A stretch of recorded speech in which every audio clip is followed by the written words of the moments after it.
If you guys are like me, you grew up watching Karate Kid. I still watch it. I'd say once every 3 years, I turn it back on, I watch the whole thing and I go, man, what a great movie. And with the new TV show Cobra Kai out, there's just been a whole resurgence of love for this whole series. But I gotta say, I really miss having Mr. Miyagi. He just had so many great things to say in the movie. And today we're gonna go through some quotes that he threw off in the movie that just relate so well to the fight world. Super wise words that not only Daniel-san can really learn from, but we can all learn from and can actually help you win the world titles which you dream about. And we're going to look at these quotes and I'm going to give you my interpretation of them, how they relate to the kickboxing, MMA, boxing world. And the first one is, if come from inside you, always write one. Now, I believe in this instance, he was talking about creating bonsai trees. Daniel's just, cutting away on the little bonsai tree, unsure if what he's doing is correct.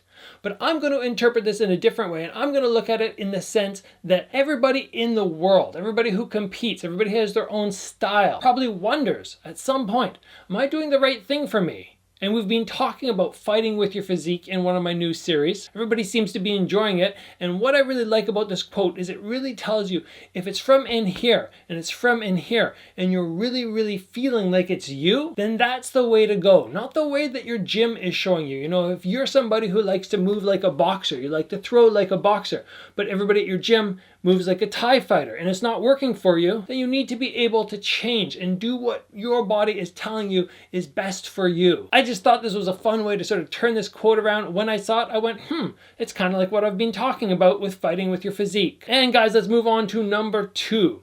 You trust the quality of what you know, not the quantity. And the way I'm interpreting this one, I know a lot of people say quality over quantity, but the way I like to interpret this one, or the way it can relate to the fight world, is we are talking about your training sessions. Is it more important to have really, really hard, long, drawn out training sessions, or is it better off to have quality training sessions which are much shorter and you're really getting the best work you've ever done in that session? I'm inclined to say that the shorter sessions, especially after years and years of experience trying out long sessions, trying to train for 5 hours a day, now boiling it all down to maybe 2 1.5 hour sessions. So I'm only doing 3 hours a day. Throughout the entire week, I can train harder because I didn't burn myself out. And I really know now that that's enough and I can believe in that training environment, that training schedule. And I know that's very difficult for people who are up and coming when they hear rumors about guys like Buakaw training 8 hours a day as he was prepping for his K1 max belts.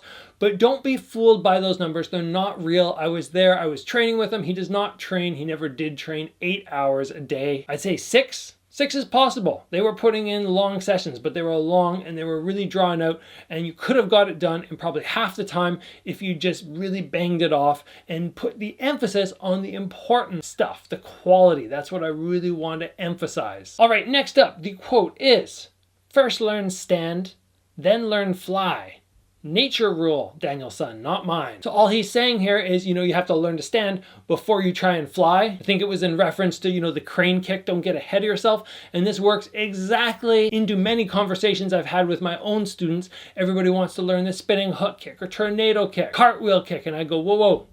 You can't learn those until you have your foundation down perfectly. Focus on the jab, the cross, the hook, the front kick, the round kick, all the basics. When those are down and you have very little to improve on, then you move to the more advanced kicks. Because the reality is, the advanced kicks, the fancy techniques, will not get you nearly as far as the basics. It's nice to have them. They're flashy, they're fun, you feel cool throwing them, but these are what are going to win fights. These are the important things which are going to build the whole structure, the whole foundation of what you are going to become. Very wise words, ones that you should listen to, and always go back and put the emphasis on the basics. Oh, I love this one. It's okay to lose to opponent, must not lose to fear. Perfect for so many people, because how many people have had a dream of fighting, but then ended up only actually just being a gym fighter, but they really are going to at some point regret not at least trying. And this goes to all avenues of life. It doesn't just have to be fighting. Anything you've ever wanted to do, anything you dreamed about doing but were too scared to do. When you don't take the leap, you don't try it, you're going to regret it. My dad told me years and years ago, you're never going to regret the chances you took, even if you failed, but you will 100% regret not trying, not believing in yourself, being scared, whatever the reason.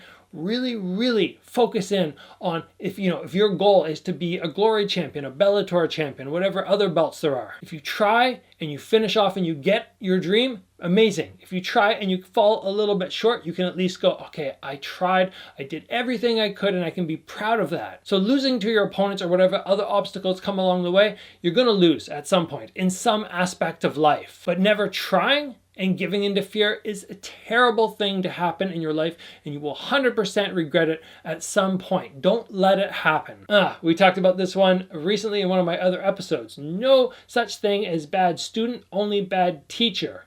Teacher say, student do. Oh yeah, I remember we were talking about gyms, how to find the ideal MMA, kickboxing, Muay Thai gym for you, and how when you go to some gyms, the teacher is going to sort of be the poison that sort of trickles down to all the other students, and then you have a bad environment, not a gym you want to be at. So if you are wanting to be somebody who's going to pass knowledge on to other people, remember, you influence them so greatly. It can be their attitude, it can be the way they spar, is it too hard? It can be their unwillingness to learn, their blowing up ego, whatever it is, it often comes from the teacher. This is a great quote, something to remember, because at some point in our lives, most of us, even if you're, an intermediate or beginner, you're going to go and be like, oh, I love this sport. I'm going to hold pads for my buddy and teach him something, or hold for my girlfriend and teach her. And right away, you're passing on knowledge, which means you are the instructor for a short period of time. And it's up to you to make sure you mold, you shape whoever you're teaching. And finally, guys, lesson, not just karate only, lesson for whole life.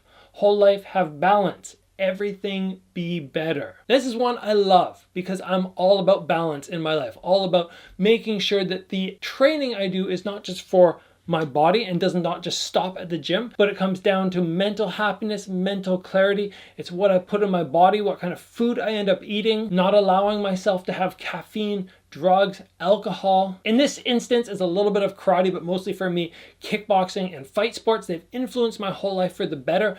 Don't let your training just stop at the gym. Let it carry outside the gym into your whole life. When you do that, when you realize that this sport is not just a sport, but it's a way to affect the whole being of who you are, it will be that much more amazing for you and everybody else around you, because you will help influence those people as well. And for all the young and upcoming fighters, this is very, very important for you, because you need to be diligent, especially during your teenage years, to make sure you're not being influenced by people who are going to try and draw you away from being a champion. A lot of people will do that just by either being negative or by trying to get you to come out too late, or try and get you to smoke or drink too much or at all. Shouldn't be doing that at all. So you need to make sure that whatever you have in the gym, whatever passion you have there, you let it seep into the rest of your life, and you're just as healthy there as everywhere else. Anyway, guys, Karate Kid, one of my favorite martial arts movies, probably one of my favorite movies actually of all time. If you guys haven't checked that movie out in a while, I definitely encourage you to go back and watch it. Look at these quotes. They're all from the first movie, I believe. And guys, if you enjoyed the video, give it a like. If you did like it enough to give it a like, try and share it with some other people. I really appreciate that. Of course, get subscribed. Train hard, guys, and I'll see you back here soon for another video.